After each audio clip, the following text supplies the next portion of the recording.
So I haven't been very productive, and there are probably two reasons. And one um, more recurring reason is that every time I make a huge effort, have this huge breakthrough, and then it's undermined by my uh, by surprise, and that really shouldn't be a surprise anymore. Like by now, part of me is dull, um, and I want to share with you if you are a very innovative, creative entrepreneur, um, because a lot of what you do is using your heart, the very pure part of your heart, to make what you do possible.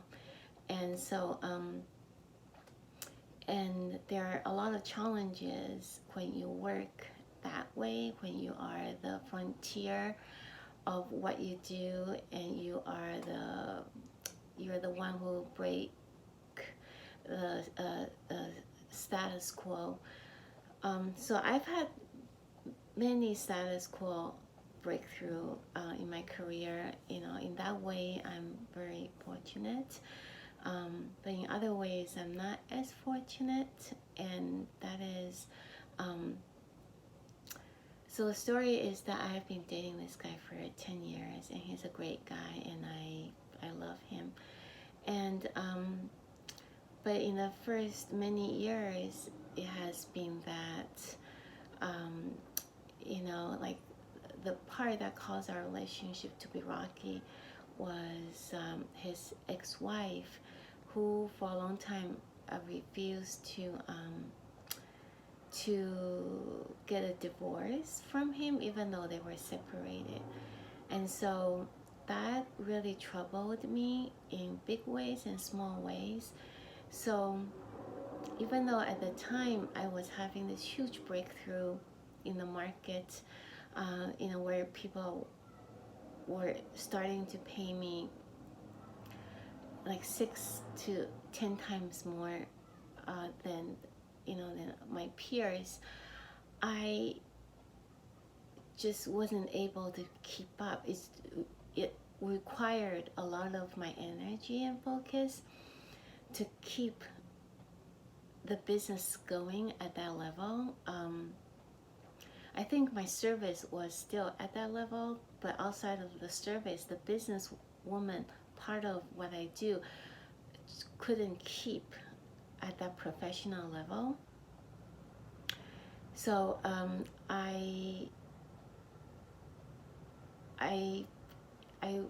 eventually I wasn't able to keep my client for more than on the average more than 3.5 years. I think before I met him, I was able to keep my clients usually between 8 to 13 years, and then it just became worse. So it was like I was keeping them for 3.5 years. Then it was sometimes 2.5 years, and then 1.5 years, and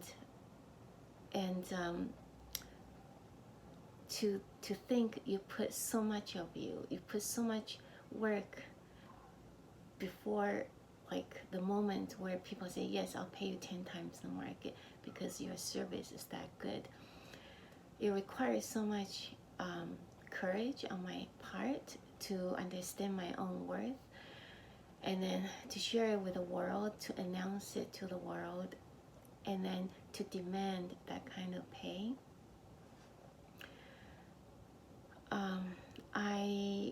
It just took a lot of me to keep that kind of front, but I was very distracted from dealing with my boyfriend's home life. So looking back, it's been 10 years, a little bit more than 10 years. Looking back, if I were to do it again, I wouldn't do it. I wouldn't really wish on like my worst enemy. And and a lot of it's because you only have a few good decades, you know. Most people have, as an adult, you have what, 3 or 4 good decades, and like one of the 3 decades is gone, and so I don't think it's worth it. So we're buying a home now, and even though now he's divorced, a lot of problems as we're moving forward, like he and I moving forward, the residual effect of his ex-wife remains. So when we're buying homes, we were rejected because it turned out that because he was paying her a lot of alimony, and that they had bought a home together, and that, you know, in the last 6 months he bought his daughter a house cash. And then of course none of these I knew, and then so when we're buying a home together, this all came out.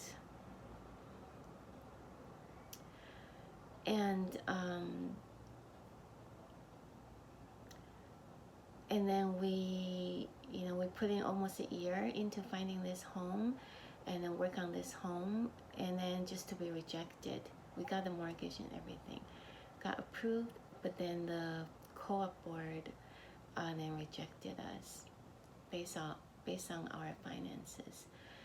And so it's just very depressing that we put so much work, and this is just like the first 9 years where I put a lot of work, and in the end it's a failure, and I'm starting from zero again. So now it took us another 3-4 months to work on this, and we have so now we saw something that we like, and we have to wait for another 3 months to see if we're rejected or accepted by the board, and we have to go through all the mortgage approval and all that application, you know, submission and everything. And so it's very demoralizing when you put in so much of yourself, either in your career or in like finding a home together, and then there's always someone pulling your leg, you know, or pulling the rug underneath you. And some of this is not a surprise. Part of me is dull, and that's why I'm not productive, and I don't fight back. And some of it is a surprise, like in our first time buying a home together and getting rejected. So I think that if I were to turn the clock back, I would be more alarmed with a man like my boyfriend. As great as he really is as a person, he doesn't make a good life partner for me at the stage that he was in at the time I met him. So there's no conclusion. I'm just kind of hanging on to this part of my life because, in a very silly way, because I've already put in 10 years into this. And I told him that if that our future going forward reminisces the history that we have, I will no longer fight for our relationship. I will just let it go where it is supposed to go. Because the effort put in that fight, in the end, it's not really worth it. Had I put the effort in fighting for my career. I think all in all, I have been very lucky in the last 24 years that I've been working as an entrepreneur, you know, to be honored by my local community and to be recognized for my work, and for people to pay that kind of money. I am very lucky. I do feel that I can have more, and I can be more, and I can give more and share more. And so I think going forward, I will be braver and be stronger. And I will learn more. I'll learn more